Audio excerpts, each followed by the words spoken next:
그냥 잠깐 오늘 여러분들한테 제가 요거 나눠드렸거든요. 마음 특강인데 3주간 법회를 할 건데 첫 주 법회 분량만큼만 지금 정리되어 있다라고 보면 되거든요. 대략 그 8가지 주제로 진행을 시켰는데 간단하게 좀 제가 한번 보겠습니다. 여러분들 나눠드린 데는 요 2번째 페이지가 달라요. 여기 없어. 저는 오늘 아침에 요거까지 해서 그죠? 1주차 수업 해가지고선 작은 주제가 없고 자, 첫 번째 이야기가 주제 1 한 가지만 동의해 준다면 좋겠습니다 이랬거든요. 그냥 짧은 거니까 한번 읽어드릴게요. 한 가지만 동의해 준다면 좋겠습니다라는 주제를 가지고 우리 삶의 문제에 대한 불교적 접근을 시도하려 합니다. 불교가 괴로운 삶, 고에 대한 자각과 괴로움에서 벗어나려는 노력, 고멸로 구성된다고 하면 어떨 때에 삶이 괴로워지고 어떨 때에 그 괴로움에서 벗어날 수 있는 것인지에 대한 기준이 있을 것입니다. 제가 아는 한 부처님께서 제시해 주신 그 한 가지는 그대의 동의를 필요로 합니다. 그 한 가지에 동의하고 그 한 가지로 살아가고자 한다면 그때 부처님께서는 그대의 삶이 괴로움에서 벗어나고 괴로움의 소멸을 실현하고 행복으로만 살아가게 하는 방법을 알려주시는 것입니다. 그 한 가지에 그대께서 동의해 준다면 좋겠습니다. 그러면 그 한 가지는 무엇입니까? 바로 착한 업을 지으면 즐거운 결과가 따르고 악한 업을 지으면 괴로운 결과가 따른다 입니다. 이 한 가지에 그대께서 동의해 주신다면 저는 부처님께서 알려주신 행복하게 살아가는 방법을 잘 풀이해 여러분께 전해드리는 일에 열심히고자 합니다. 행복하기 위해 착하게 살고자 하는 그대의 어부님들 모두 해피하시기 바랍니다. 이렇게 일단 그 도입을 했어요. 그러면서 이제 주제 2 불교를 한마디로 말하면 무엇일까요? 했거든요. 불교를 한마디로 말하면 무엇일까요? 마음의 종교라고도 발음의 종교라고도 깨달음의 종교라고도 행복의 종교라고도 말합니다. 모두 맞는 말씀입니다. 거기에 더하여 저는 다른 한 가지로 불교를 대표하려 합니다. 불교는 행위입니다. 행위의 뿌리에 마음이 있고 그 위에 있는 몇 가지죠. 행위의 기준이 발음, 정입니다.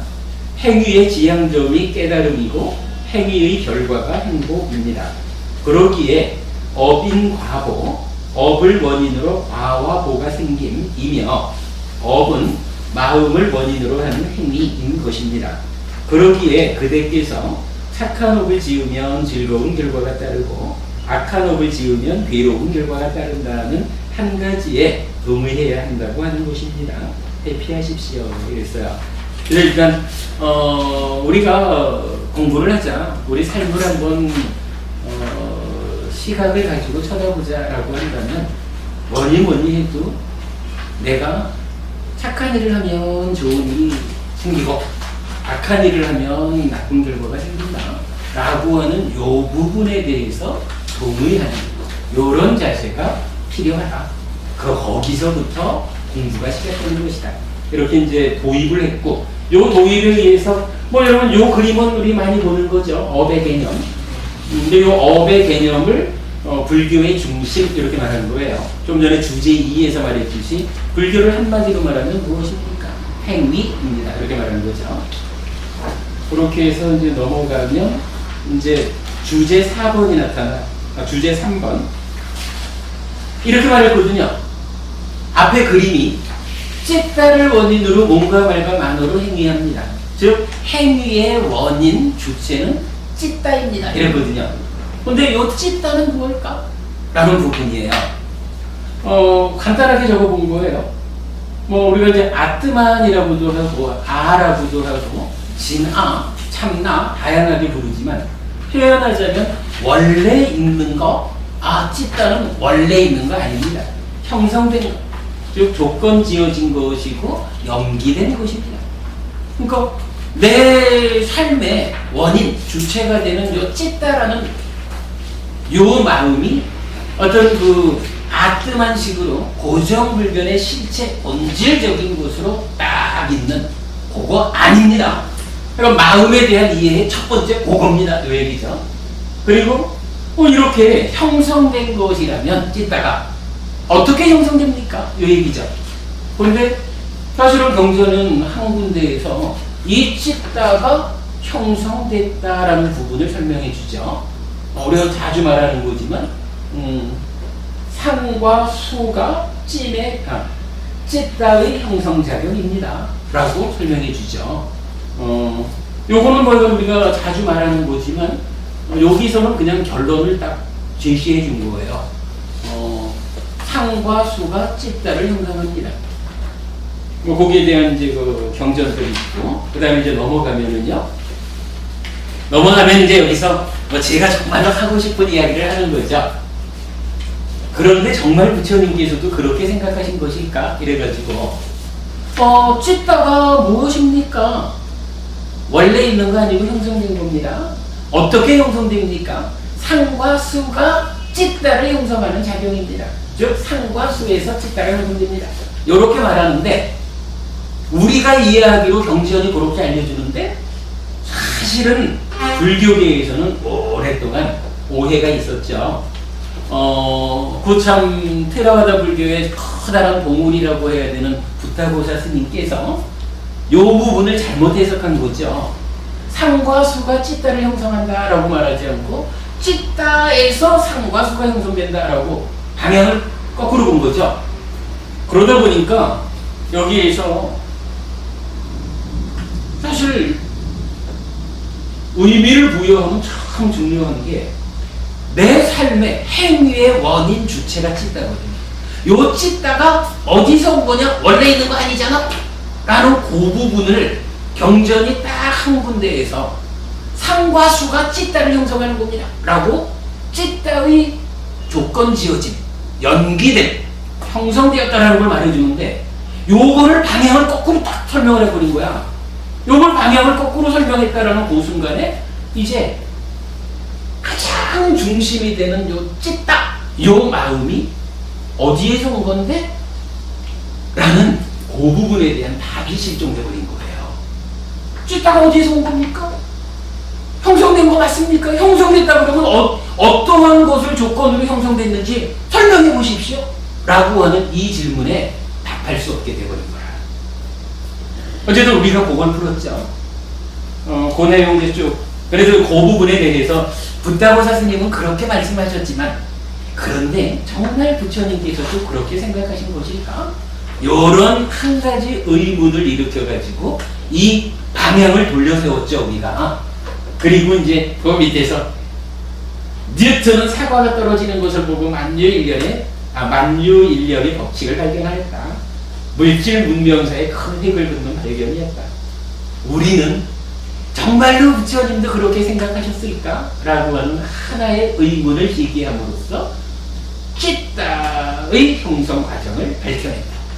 요거 불교를 바꾸는 일이다.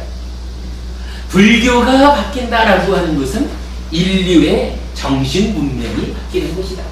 이것이 우리 공부가 거둔 첫 번째 성과다 하는 얘기를 여기서 정리를 해봤어요. 요 옛날에 한번 우리 설법했던 이야기죠. 그거 이제 정리했는데 뭐 저로서는 사실은 요 부분이 가장 내놓고 싶은 이야기죠. 어쨌든 우리 공부의 성과죠. 그래서 그 옆에다가 이제 부타고사 스님의 해석과 해피록당의 해석이 방향의 불일치, 방향의 일치 이렇게 정리를 해봤어요. 그러면 이제 이게 이래 되는구나. 한 가지 동의해 주시오 이렇게 말했고, 그리고는 불교의 중심이 무엇입니까? 행위 이랬거든요. 이 행위에 대해서 찢다가 원인이 되는 행위 이렇게 말했단 말이죠. 그리고는 이제 이 찢다가 무엇입니까? 형성된 것입니다. 어디서 형성됐습니까? 상과 수에서 형성됐습니다. 요렇게까지를 형성 관계까지를 이제 말을 했거든요. 그리고 나서는 이제 다음 단계로 신이 형성된 것이라고는 하는데 구체적으로 그 마음이 뭡니까? 그죠? 마음은 무엇입니까? 라고 하는 이제 질문을 또 해봐야 되잖아요. 그래서 그 질문에 대해서 답하려고 보니까 이제는 마음만 놓고 얘기할 수가 없는 거예요. 어차피 마음이라는 것은 몸과 함께 하잖아요. 그래서 그 부분을 풀어나가려고 보니까 이제 크게 접근을 달리해가지고 나는 뭘까? 이렇게 들어가는 거죠. 당연히 이제 오치원 얘기가 나오는 거죠. 그래서 나 이렇게 말하니까 나는 몸과 마음, 물론 이제 오치온이 식과 명색으로 나뉘고 그것이 몸과 마음으로 이렇게 이제 표현되는 부분을 나는 누구냐라는 측면으로 갖고 그렇게 설명된 상태에서 이제 그 다음에는 몸이라는 거는 뭐 물질이고 뭐 부모에게서 태어나고 뭐 이렇게 설명이 되잖아요, 경전이. 근데 마음은 어떤 것인지 사실은 경전이 잘 설명이 되지 않거든요. 이제 그렇다면 이 마음이 무엇이냐라고 하는 것을 해석해보자. 그 작업을 하려고 보니까 요거를 그냥 마음이 무엇일까? 요렇게 파고 들어가가지고는 답을 찾기가 어렵더라 이거죠. 그래가지고 이 답을 어디에서부터 출발해서 찾아냈느냐? 삶이라고 하는데 주목하자. 삶이란 무엇인가? 이렇게 본 거예요. 나의 삶이라는 거. 거친 표현했죠. 뭐. 마음이 몸과 더불어 세상을 만나는 이야기. 네, 이렇게 이제 설명을 해본 거예요. 마음이 몸과 더불어 세상을 만나는 이야기가 삶이다. 그런데 마음이 몸과 더불어 세상을 어떻게 만납니까? 라고 보니까 대략 3단계로 말할 수 있더라고요. 대상을 감각돼서 받아들이는 일, 감각되어서 경험된 거를 분별해서 아는 일, 그리고 그 알려진 것에 대해서 행위하는 일. 이렇게 세상을 만나는 이야기를 3단계로 구분해서 말할 수 있겠다.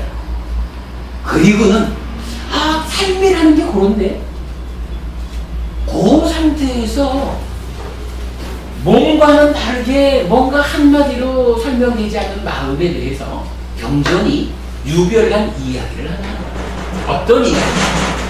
심이라고도 의라고도 식이라고도 하는 이것, 이래가지고 마음의 문제를 푸는 어떤 단초를 제공해 주는 것 같다. 이래가지고 이제 우리가 보니까 그 마음 이야기에 이런 요 얘기가 가장 중요하죠.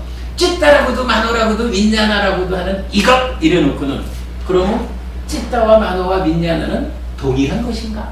이럴 때 여기서 우리가 H2O의 비유를 들었죠. 수소 2개, 산소 하나가 결합하면 무엇입니까? 물? 아니죠. 아니라고 말할 수도 없지. 정답은 아니겠죠. H2O죠. 온도를 조건으로 얼음이라고도 물이라고도 수증기라고도 불리는 그것 H2O.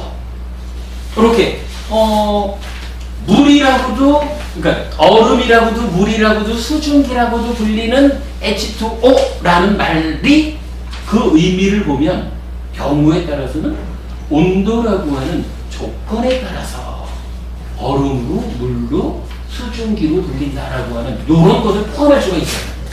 그러다가 우리 마음도 찌따라고도 만호라고도 민냐나라고도 하지만 이것이 그냥 3가지가 동일한 거요. 이렇게 말하는 것인지 아니면 무언가 조건에 의해서 몸통으로는 더 같은 거지만 어떤 조건에 의해서 찌따라고도 만호라고도 민냐나라고도 다르게 불리우는 것이 아닐까?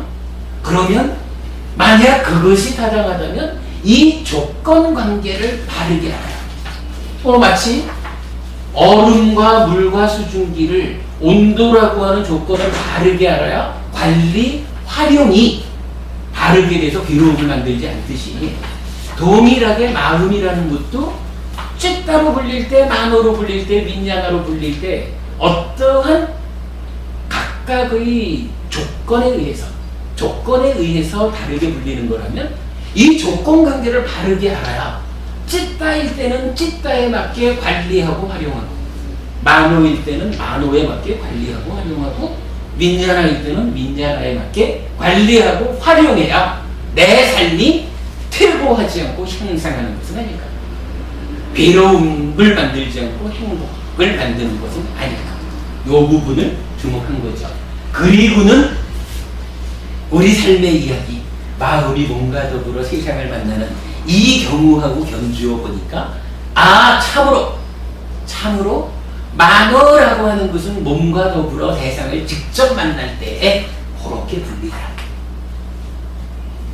대상을 그러니까 감각해서 경험된 대상을 분별해서 아는 역할을 할 때를 윈냐나라고 부르더라. 그리고 알려진 대상에 대해서 행위할 때 찌따라고 부르더라. 라고 하는 삶의 이야기하고 마음이 각각이 다른 이름으로 불려가면서 전개되어가는 이 과정이 일치하는 것을 우리가 다양한 경전들을 통해서 찾아낸 거죠. 그렇게 놓고 보니까 찌따라고도 만어라고도 윈냐나라고도 하는 그것 이렇게 경에서 말하지만 실제로 이것이 의미하는 것은 대상과의 관계 맺음이라는 것을 조건으로 해서 그것에 조건 지어져서 찌따라고도 만어라고도 윈냐나라고도 다르게 불리는 것이다. 그렇다면 각각의 이름을 가질 때에 그 이름에 맞게 그 조건에 맞게 관리하고 활용해야 내 삶이 행복해지는 거야. 요거를 우리가 발견하는 거죠. 요거를 발견했기 때문에 마음 특강 이런 것도 가능해 되는 그 출발이 되는 거죠. 물론 큰 출발은 찢다가 상과 수에서 형성되는 겁니다. 요 의문에서부터 큰 출발은 시작됐지만 그 출발을 딛고서서 마음 이야기가 본격적으로 출발하는 거 바로 이거죠. 말도 잘했어요. 마음이 몸과 더불어 세상을 만나는 이야기하고 마음이 잘 표현을 했어요. 거기 이제 그 다음 장까지 가 있고 그 다음에 가면은 이제 주제 6번 해가지고 그러니까 몸과 마음의 구조적 측면의 이해 이랬는데 여기에서는 내가 요번에 이 작업을 하면서 기가 막힌 표현을 또 하나 만들었어요. 마음이라는 게 말이죠. 자기 증식을 통한 변화 이런 거예요. 자체요. 예를 들어서 말입니다. 아메바, 박테리아 이런 거는 하나 있던 게 둘로 나뉘죠. 그리고 자기 증식이라는 표현을 여기에서 본 것 같아. 그러면 이게 계속적으로 자기 증식을 해나가면서 이렇게 나가잖아요. 그죠? 개체수가 늘어나죠. 그런데 마음이라는 거는 보니까 우리 마음을 이렇게 찢다 만어있냐나 이런 관계로 보니까 원래 어쨌든 아까 우리가 말했지만 만어라고 하는 요 마음이 감각 주관으로의 역할도 하지만 원래는 덩어리로서의 식 요거잖아요. 그죠? 그러니까 마음이라고 하는 몸통 자체는 이게 과거의 행위 이렇게 말해도 되고 뭐 이게 아니라 뭐 기억 이렇게 말하면 되겠죠. 어쨌든 이거는 무수하게 많은 것들이 쌓여 있는 거예요. 표현하자면 입체적이라고 보죠. 요게 기억들이 수없이 쌓여 있는 게 선형으로 돼 있겠어요? 평면적으로 돼 있겠어요? 덩어리라고 말하면 입체라고 말이지. 근데 요 마음이 한순간 나야라고 하는 자아의식을 일으키면 5가지 감각 기능이 생기면서 거기에 만호가 있고 담마가 있고 무명의 예서가 있다. 이러면서 네이처가 되잖아. 네이처가 딱 되어가지고 대상을 감각하면 거기서 어떤 일이 생겨나. 대상에 대한 알무로 식이 생겨나잖아요. 그럼 요 식이라고 하는 것은 이 마음하고 이 식하고를 보면 이 식은 다른 거라고 해야 돼요? 같은 거라고 해야 돼요? 같은 거라고 하자면 이런 입체적인 거하고 이제 지금 본 대상에 대한 요 마음 하나, 알갱이 하나 생겨난 거고 같다고 말할 수도 없잖아. 다르다라고 말하면 요게 대상을 안 보잖아. 그죠? 어찌 보면 이제 요 식이 이제 다시 찝다로 갔다가 다시 망으로 갔다가 또 다시 이제 식이 머문 이래가지고 머문 식이 이렇게 와서 이 마음 자체를 또 바꾸잖아요. 그런데 요 과정, 요 중간에 있는 요 과정이라는 것은 보면 이게 딴 게 아니구나. 마음이 어디서 저기서 가져온 게 아니라 요 마음이 대상을 딱 만나는 순간 하나를 턱 떨궈 놓는 거예요. 아메바가 분화하는 거하고는 좀 다르지만 요거를 제가 이렇게 표현해 준 거예요. 무수히 많은 덩어리 알갱이들의 쌓인 요 입체적인 구조를 가진 요 마음이 지금 요 순간 분화하고는 다르죠. 자기가 나눠지는 게 아니라 지금 새로운 마음을 하나 탁 낳는 거잖아. 그래서 자기가 증식하는 거야. 자기가 그냥 새로운 알갱이 하나를 만들었어. 그리고는 이 만들어진 알갱이가, 증식된 알갱이가 쭉 평면적으로 전개를 하다가 함진치 때문에 머물잖아. 이게 와서 쌓여가지고 자기를 바꾸잖아. 그러니까 자기 증식을 통한 변화. 아메바 같은 건 자기 증식을 통해서 분화되어서 개체수를 늘리지만 마음이라고 하는 것은 이런 순간순간의 자기 증식을 통해 가지고 자기 자체를 바꾸죠. 아메바처럼 자기가 둘, 넷, 여덟 이렇게 나뉘어가는 게 아니라 내 마음 요 하나인데 요 마음이 지속적인 자기 증식을 통해서 마음 자체가 바뀌는 거잖아요. 요 부분을 약간 구조적 측면을 이해하자라는 그 측면에서 제가 이렇게 정리를 하다 보니까 자기 증식을 통한 변화를 하는 것이 마음이구나. 이런 표현을 해봤어요. 아주 멋진 표현 같아. 예, 그 다음에 이제 그런 거 그림으로 좀 그려봤고요. 그러니까 여기 지금 제가 간략히 쓴 게 그 다음에 나오는 그림하고 좀 설명이 돼 있죠. 그리고 나면 이제 마음이라는 것도 이렇게 입체적인 마음이 평면적으로 전개되는데 탕신치, 요 상이죠. 쌍냐라고 하는 게 입체적으로 개입을 하죠. 그러니까 부처님은 우리 마음을 설명할 때 입체적인 마음이 자기 증식을 통해서 평면적으로 전개되는데 마음 아닌 것으로의 쌍냐가 입체적으로도 개입을 해요. 그리고 나면 머문 식이 쌓여서 나를 바꿔. 굉장히 복잡한 삶의 과정을 풀어낸 거야. 그러니까 12연기로 설명이 되고 어렵고 그렇죠. 그런데 이제 그 다음 주제가 마음을 설명하는 몇 가지 이제 견해들이 있어요. 뭐 계속 말하는 거지만 프로이드는 의식, 전의식, 무의식 이래가지고 그냥 입체적으로 마음을 설명했죠. 유식도 식, 말라식, 아레아식 이래가지고 입체적으로 설명하고 있고요. 아비담마 길라자비에서 말하는 것은 복잡하고 어렵지만 평면적으로 마음의 전개를 설명하고 있어요. 그런데 이 세 가지 경우를 다 들여다봐도 저로서는 부처님께서 설명하는 이런 입체적인 마음이 자기 증식 상태에서 평면적으로 전개되는 그 가운데 쌍냐가 입체적으로 개입해서 자기를 바꾸는 이렇게 구체적인 완성의 설명을 해내지 못하고 있다. 이렇게 다른 설명들하고의 차별성을 이제 적어본 거예요. 그리고 나면 이제 요 첫날 주제의 마지막은 마음의 수명 이렇게 했어요. 마음의 수명 이러면 이제 몸은 뭐 우리가 다 아는 거지만 100년짜리잖아. 마음이라는 것은 언제 태어나서 언제 끝납니까? 사실 요거 모르죠. 무명에 덮이고 가래에 묶여서 중생들에게 윤회의 시작점은 알려지지 않는다. 가래와 무명을 제거해야 확인할 수 있다. 이렇게 되니까 언제 시작한 줄 몰라. 언제 끝나나 수행해서 해탈을 해야지. 요것이 사실은 이 마음 이야기의 첫날 주제의 마무리는 결국 이걸로 하는 거예요. 우리 삶의 현실은 윤회하는 것입니다. 어떻게 윤회합니까? 연기하는 마음의 재생으로의 윤회입니다. 그 부분까지를 그러니까 첫날 마음에 대한 좀 포괄적인 이야기. 이렇게 이제 첫날 주제를 이제 마무리를 짓는 거고요. 뭐 나눠드린 자료의 제일 마지막에는 이제 뭐 윤회하는 이야기. 그래서 몸과 마음의 그 생존 기간의 불균형에 따른 윤회의 설명 그거도 나와 있죠. 뭐 대략 이제 그 정도 우선 정리해놨고 저는 이제 2주차 수업을 조금 더 정리하기는 했는데 뭐 하여간 계속 해서 교재 완성을 해야 됩니다.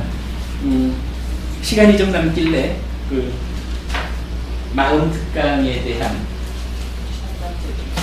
뭐 일단 소개를 좀 드렸습니다. 아무튼 요거를 제가 대구에서 하지 못해서 여러분께 죄송합니다만은 일단 동영상 잘 만들어서 올려놓을 테니까 교재 참고해서 보시는 것으로 하고요. 제가 볼 때 마음을 이만큼 풀어가지고 부처님 가르침으로 우리 삶의 현실로 이렇게 접근한 시도는 거의 없었지 싶어요. 아주 특별한 특강이 될 것 같아요.